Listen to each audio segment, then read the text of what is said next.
Hey meal planners, do you ever feel stressed about stuff in life? I kind of do right now. A lot of momming stuff going on. It's kind of the end of one of the classes I'm teaching, all this extra stuff.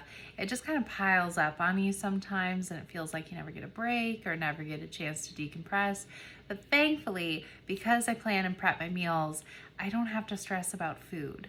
And I know so many of you do. So if you're struggling with trying to fit in making those nice quality home cooked meals instead of focusing on fast food or pizza delivery all the time, and you really want to take charge of that, I'm here for you. So if you have questions or you have a stressful situation you want to talk about, see if I can help you, I'm happy to do that. I am here for you.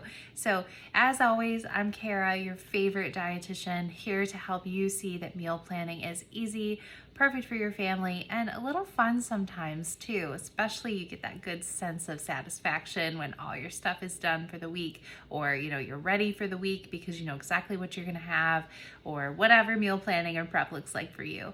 All right, so if you want to talk about that, I'm here for you. And if you do not already follow me, follow Cheesy Nutrition so that you can get tips like this every week, and also so you can see all the fun stuff I'm gonna be eating this week, because let's face it, we all like to look at food, right?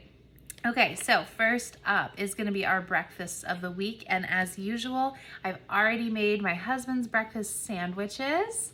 Yeah, a little toasty on top. A little toasty. Remember, I cooked those actually in a skillet, the toast. And then extra eggs for me and the little man this week. So they're already ready for the next few days. For lunches, we are gonna have a recipe from cheesynutrition.com. It's one of the best recipes, at least in my husband's opinion, on cheesynutrition.com, even though it doesn't have cheese.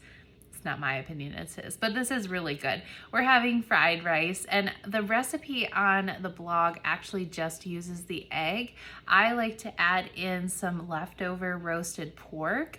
So I have a pork tenderloin that I actually cook in the crock pot, and it makes a whole bunch, and then I split it up into different bags and freeze them for later uses, like adding some extra protein and goodness to the easy fried ice with egg, which of course, like I said, is on cheesynutrition.com.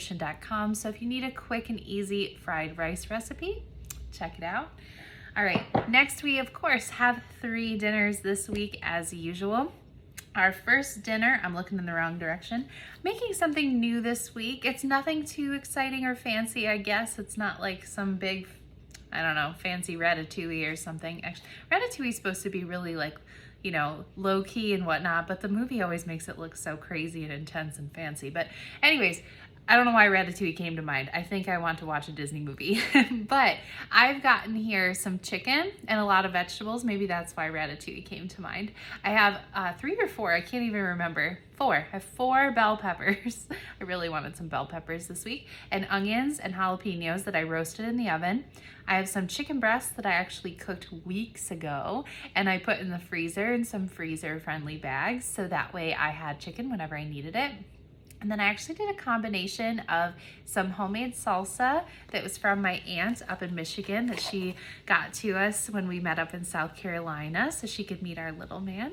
And I also added some of this sweet heat. I know it's backwards for you guys, but sweet heat there for some extra flavor in there. It's kind of different. So it's sort of my take on fajitas, I guess, like quick fajitas, roasted vegetable fajitas. I don't know what I'm gonna call it. All right, so it's like chicken stuff that we're gonna put in taco shells, and probably I'm gonna put a little plain Greek yogurt on top. And I almost wish I would have bought some cilantro. I really like cilantro. But anyway, so that's gonna be dinner number 1 this week. Dinner number 2 is definitely a favorite around here, but something I don't make all that often. Don't ask me why. I don't actually know. I guess it just isn't something that I feel like making a lot. And that's okay. It's still a family favorite. So see, it kind of looks like shepherd's pie, right? But in fact, it's got macaroni and cheese on top instead of those mashed potatoes. So we call this at our house shepherd's mac, but it's really heavy. So I actually made a whole pound of macaroni and cheese for the top of it. And by pound, I mean, it has a pound of noodles, and then it's got three different kinds of cheese in it. And I actually use the fat-free evaporated milk from my macaroni and cheese to bring that fat content down a little bit, still keeping it nice and creamy. You can see that in there, but it allows me to use more of the calories and saturated fat from the cheese versus the milk too, and there's, you know, some oil in there too. So my point is, even though it's still not a, whatever you want to call it, like healthiest food top 10 type thing, okay, it still is a way that you can kind of decrease the fat content, take health into account when you're building your meal plan, and still really enjoy the food. So the bottom is actually just some ground meat, and we do a combination, if you can see there, we do a combination of ground meat, ground chicken and ground beef. And that also helps with the saturated fat content because there's usually going to be less in the ground chicken as long as it's a really lean chicken that you're using. And then a bag of frozen peas and carrots. That's really it, because most of that flavor and goodness is coming from the macaroni and cheese. Not that the peas and carrots aren't super delicious too. Don't think that that's what I meant, but you know the macaroni and cheese is my favorite, okay? So whatever, judge me if you want. That's the best part. All right, third dinner. I went easy, and not because any of this was hard, but because I knew that I was going to be not really feeling like prepping a lot, because in the last week, I actually tried a different type of meal prep.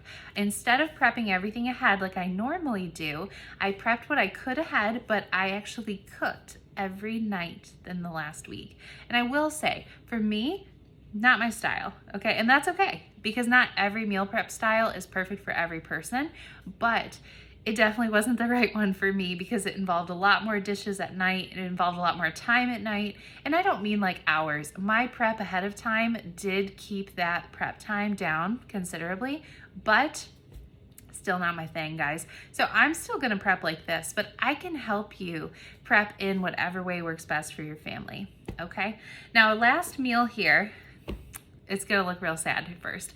So I have sliced onions here, and I have two really big sourdough, I think they were technically called hoagie buns, but I thought they looked kind of like really slim sandwich buns, like, you know, like the long, skinny, like Jimmy John's or whatever, sandwich buns. So I was like, you know what, with those extras, why don't we freeze them and make like subs next week, you know?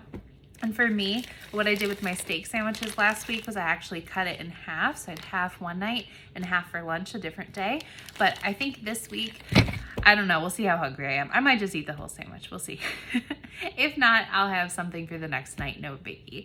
But we're gonna do those sandwiches. Mine's gonna have turkey and my husband's is gonna have ham because that's what our, I guess, favorite lunch meats are. And on top of that, I also am gonna be making a real quick vinegar and oil dressing, I guess you call it. I don't know, it's like something you put on sandwiches. But anyways, we're gonna do that, and I think I'm gonna throw a little thyme in there, just for a little something different, maybe a splash of lemon in mine too. I really like lemon in mine. So, all right, that is pretty much all we're eating this week, except for one thing. We had friends over yesterday. They have a son who's about 6 months older than ours, almost exactly to the day, actually, just one day off.